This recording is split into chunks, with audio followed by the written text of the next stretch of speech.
नमस्कार दोस्तों। आप सब जानते हैं कि आज भारत में एक बहुत बड़ी बीमारी फिर अपना कदम रख दिया है। आज पूरे भारत में उस बीमारी की चर्चा सभी जगह चल रहा है और उस बीमारी का नाम है अमीबा। यह एक बहुत खतरनाक बीमारी है। इस बीमारी से लोग ग्रसित होते जा रहे हैं और ये बहुत तेजी से बढ़ रही है और इस मौत रेट इसका सबसे हाई है। कोरोना का स्पीड थोड़ा इससे कम था, परंतु ये कोरोना से भी ज्यादा स्पीड है।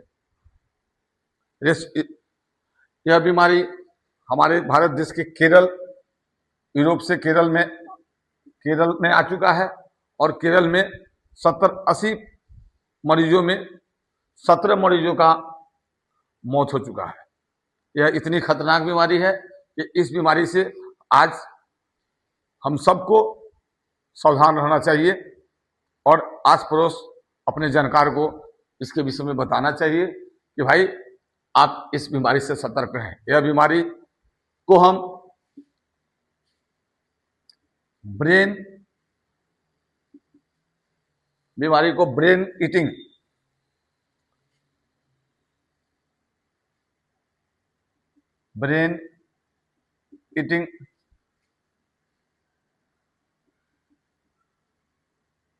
वायरस के भी नाम से जान रहे हैं।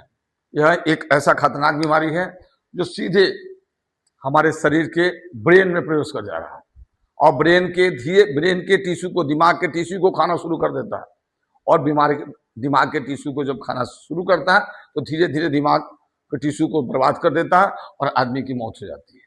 यह इतनी खतरनाक यह अमीबा, अब हमें जानना होगा कि यह अमीबा हमारे दिमाग को कैसे खाता है। तो यह आज तालाब, नदी, झील, पोखरा, नहर में नहाने से हो रहा है। तालाब के पानी, नदी के पानी, झील के पानी, पोखरा, नहर आदि की पानी में यह अमीबा वायरस उत्पन्न हो रहा है। अमीबा वायरस की जन्म हो रहा है और यह अमीबा वायरस में तालाब, नदी, पानी, पोखरा, गर्मियों के मौसम में गर्म पानी में यह अमीबा उत्पन्न हो रहा और हमारे शरीर में प्रवेश कर रहा है। हमारे शरीर में कैसे प्रवेश कर रहा है? ताकि हम लोग तालाब, पोखरा, नहर आदि में नहाते हैं। अधिकांश गांव के लोग नदियों में, पोखरों में नहाते हैं। और यह तालाब, एक नदी, पोखरा, तालाब में नहाने से यह हमारे अमीबा जो वायरस है, नहाने से हमारे शरीर के नाक द्वारा, साइनस द्वारा हमारे ब्रेन में एंट्री कर जाता है, ब्रेन में प्रवेश करता है और ब्रेन को टिश्यू को खाना शुरू कर देता है। यह एक बहुत खतरनाक बीमारी है। आज के समय में यह यूरोप से हमारे केरल राज्य में भी आ गया और भारत सरकार ने सभी राज्यों को हाई अलर्ट पर रखा है और सभी राज्यों को, मेडिकल डिपार्टमेंट को, हॉस्पिटल को चेतावनी दे दिया है कि आप सभी उपायों को तैयार रखें और इसके इलाज के लिए जरूरी से जरूरी कदम उठाएं। अभी तक इस बीमारी का कोई दवाई नहीं बना है। यह हमें सबसे पहले इस बीमारी का दवा तो नहीं बना है, परंतु हमें बचाव सबसे जरूरी है। इसलिए मैं सभी भारतवासियों से, हर लोगों से यही आग्रह करूंगा कि आप अपने बच्चों को, आप खुद नदी तालाबों में नहाने न जाएं, नदी तालाबों के नजदीक न जाएं, नहाए नहीं, और नहाएंगे तो आपके शरीर में उस बैक्टीरिया जो अमीबा वायरस, उसमें अमीबा है, वो आपके शरीर में नहाते समय आपके नाक द्वारा, साइनस को द्वारा आपके ब्रेन में चला जाएगा और ब्रेन का टिश्यू को खाना शुरू कर रहा है। इससे यह बीमारी फैल रही है। यह एक बहुत घातक बीमारी है। पहले यह बीमारी था कि बच्चों में हुआ करता था, परंतु नहीं, अब यह बच्चों से लेकर 91 साल के बुजुर्गों को तक हो रहा है। यह बीमारी बहुत खतरनाक है। हमारे केरल में यह पैर पसार दिया है और धीरे धीरे हर राज्य में पैर पसारने जा रहा है। इसलिए इसकी सावधानी जरूरी है। जब तक हम सावधान नहीं होंगे तब तक हम लोग बचाव नहीं कर पाएंगे। हाँ, एक बात मैं और बताना चाहता हूँ कि हर आदमी के, हाँ, हर आदमी इससे ग्रसित नहीं हो रहा, वो ग्रसित हो रहे हैं जो तालाबों नदियों में नहा रहे हैं। इसका लक्षण सबसे बड़ा ये कि जोर से सर दर्द, बहुत तगड़ा सर दर्द होगा, बहुत जोरों से सर दर्द होगा, लगेगा सर फटने जा रहा है, बुखार, बहुत तेजी से बुखार होगा, उल्टी जैसा मन होगा, इसके लक्षण है। उल्टी होने लगेगा, बेहोश हो जाएंगे, मिर्गी पकड़ लेगा, चक्कर आने लगेगा, ये सभी लक्षण है। आपको सर दर्द तेजी से होने लगे, बेहोश होने लगे, बुखार तेजी से होने लगे, उल्टी जैसा टेंडेंसी लगने लगे, आप में मिर्गी होने लगे, आप बेहोश होकर गिर जाए, मिर्गी हो जाए, मिर्गी आपको लगने लगे, तो आप सोचिए कि हमें ये बीमारी कहीं पकड़ तो नहीं लिया। यह बीमारी 2 से लेकर 15 दिनों के बीच में आपके शरीर में एक्टिव हो जाता है।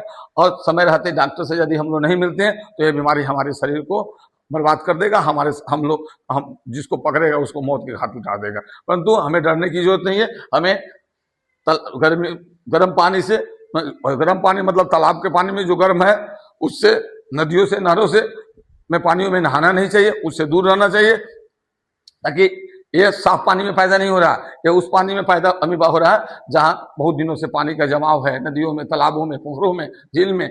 उस पानी में नहा रहे हैं हम, तो हमारे नाक द्वारा यह पानी ब्रेन में जा रहा है, और नाक द्वारा यह पानी ब्रेन में जा रहा है। तो पानी जब नाक में, तो उस इतने सारे जगहों पर जो पानी जमाव है, उसमें अमीबा वायरस जो होता है, अमीबा वायरस हमारे नाक द्वारा शरीर में ब्रेन में प्रवेश करके हमारे शरीर, अमीबा ब्रेन के टिश्यू को खा रहा है, इससे बीमारी पैदा हो रहा है।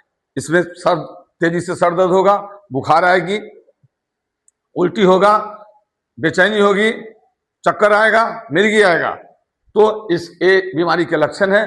सरकार ने भी इसके बचाव को कहा है कि सबसे बड़ी हमें सावधान रहना चाहिए, और जब सावधान रहेंगे तो हमें ये बीमारी नहीं पकड़ेगा। और अब भारत के गांव वाले लोग जो गांव क्षेत्र में रहते हैं, वो लोग नदी तालाबों में नहाने की आदत होती है उनको, नदी तालाब में जाते हैं, नहाते हैं, पोखरा में नहाते हैं, नहर में नहाते हैं, जहां देखते हैं पानी लगी हुई है गांव के इलाके में, वहां बच्चे सब नहाना शुरू कर देते हैं। और यह आजकल पूरे भारत में धीरे धीरे पैर पसार रहा है, इसलिए हमें सावधान रहना चाहिए और समय पर रहते डॉक्टर से मिलना चाहिए। परंतु हाँ, यह भी मैं बताना चाहूंगा कि हर आदमी इससे, आपको बुखार हो जाए, आपको सर दर्द करने लगे, तो ये मत समझ लीजिएगा कि मुझे यही अमीबा वायरस, तो हमारे अमीबा ब्रेन ईटिंग वायरस तो हमारे शरीर में नहीं हो गया, मुझे अमीबा बीमारी तो नहीं हो गया। नहीं, यह बीमारी उन लोगों को हो रहा है जो नदी तालाबों पोखरों में नहा रहे हैं, और उन नहाने के द्वारा उस पानी के अमीबा वायरस हमारे शरीर में श्वास द्वारा, नाक द्वारा, साइनस द्वारा हमारे ब्रेन में पहुंचा और ब्रेन को टिश्यू को खा रहा है। इसलिए यह बीमारी हर न्यूज़पेपर द्वारा प्रसारित हो रहा, चैनल पर दिखाया जा रहा है, सावधानी बताई जा रही है। और मैं भी अपने चैनल के माध्यम से अब भारतवासियों को, जो हमारे वीडियो को देख रहे हैं, वीडियो को देखेंगे, उन सभी को मैं आग्रह करूंगा कि अपने बाल बच्चों को, अपने खुद को नदी तालाब पोखरों में न नहाएं, और इस बीमारी से बचें। इस बीमारी से बचेंगे तभी आप सुरक्षित होंगे, आपके परिवार सुरक्षित होगा। और यदि भूल भटके नहा भी लेते हैं तो तुरंत इस तरह का कोई भी सर दर्द हो, बुखार हो, उल्टी सा मन हो, मिर्गी आए, चक्कर आए, तो आप तुरंत फौरन डॉक्टर से मिले। अपने मन से कोई अपने दवाई नजदीकी मेडिकल शॉप से दवाई न लेकर खाए, और डॉक्टर से मिले, और डॉक्टर के बताए हुए मार्ग पर चले, तभी हम और आप सुरक्षित रह सकते हैं। यह बीमारी कोरोना से भी खतरनाक है। यह एक बीमारी अभी तक कोई दवाई नहीं बना है। 2019 में जब कोरोना भारत में आया था, उस समय कोरोना की बढ़ने की रफ्तार भी बहुत तेजी थी, परंतु मृत्यु दर उसका कम था। परंतु आज के समय में इसकी मृत्यु दर कोरोना से बहुत ज्यादा है। यदि इलाज सही से नहीं हो पाया तो इसमें मृत्यु 100% है। इसलिए हमें सावधानी रहना चाहिए।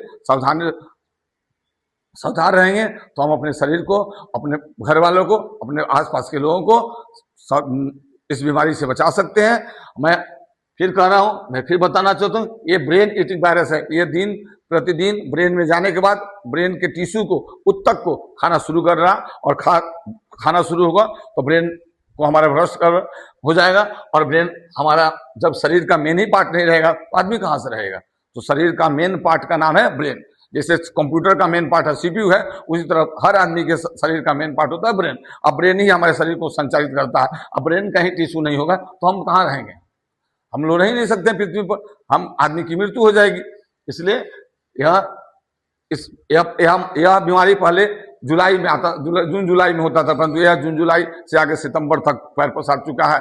गर्मी गर्मी जहां जहां पानी गर्म हो रहे हैं, पोखरा के पानी पर होता है, नदियों के पानी गर्म होता है, गर्मी के मौसम गर्म होते हैं, उनका वो निकासी नहीं होता, एक जगह इकट्ठे रहते हैं, उसमें ये अमीबा वायरस अपना पैर पसार लिया है और उसमें नहाने से ये बीमारी फैल रहा है। इसलिए इसकी सुरक्षा, हमारी जान को बचाया जा सकता है, मनुष्य की जान बच सकता है। इसलिए मैं आग्रह करूंगा कि यह ब्रेन ईटिंग वायरस से हमें सावधान रहना चाहिए।